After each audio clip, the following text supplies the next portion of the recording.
The coffee machine was broken again. That shouldn't have been the thing that broke you. Not after everything else, not after 3 years of working for the man who had once traced your collarbone with his lips and whispered forever into your skin.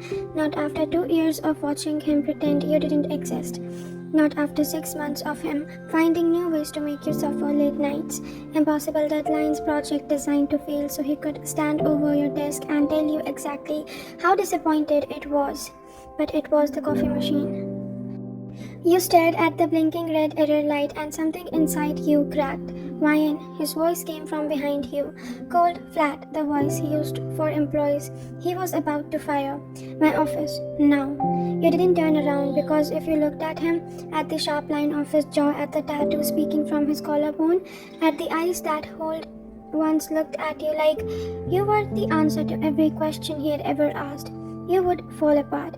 I'll be there in 5 minutes, you said, your voice steady only because you had practiced this, years of practice.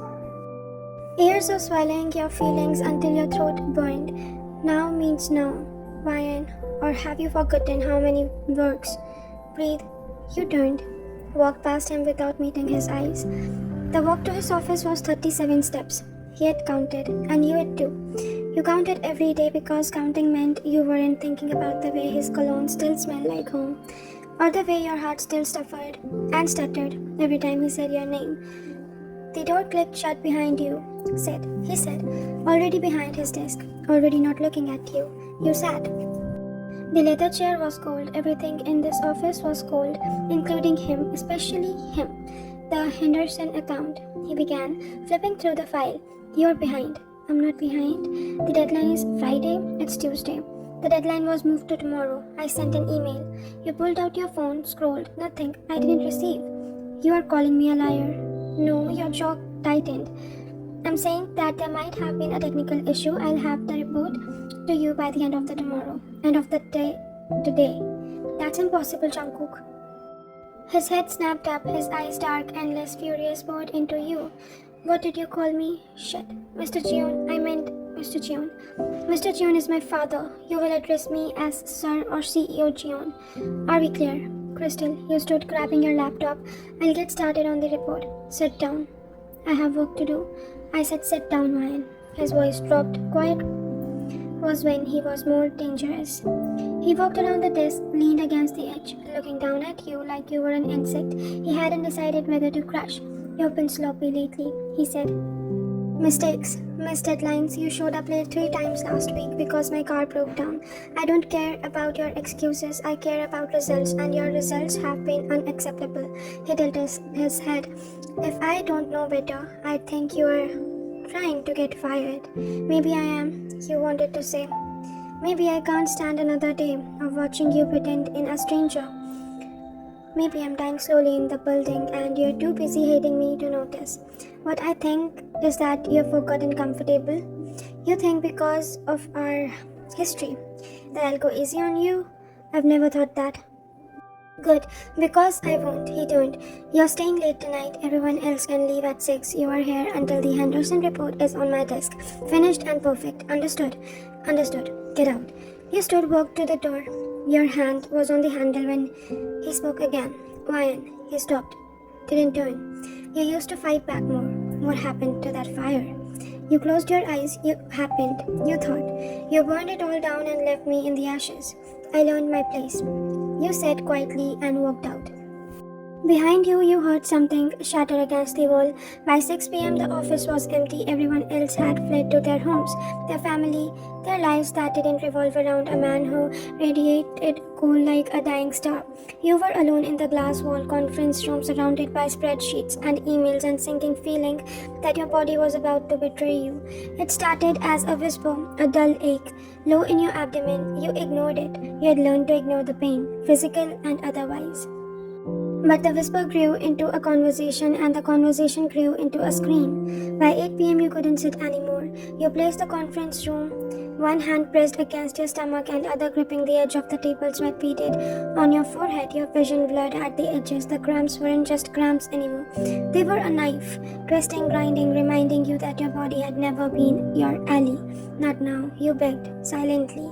Not in front of him, please, not in front of him. The universe, as always, had other plans. You're supposed to be walking. You spun around. Jungkook stood in the doorway, sleeves rolled up, tie loosened, a cup of coffee in his hand. His eyes swept over you, the paleness of your face, the sweat on your brow, the way you were hunched over like a wounded animal.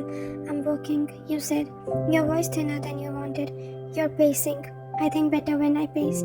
His eyes narrowed. He set the coffee down on the nearby desk and walked toward you. Each step made your heart pound harder, not from fear or not just from fear. From the memory of those hands on your body, those lips on your neck, that voice whispering things that still made you ache. You're pale, he observed, stopping a few feet away. You've been pale all day. I'm always pale. I work in a building with no windows. Ryan, what? Look at me. You looked. Big mistake.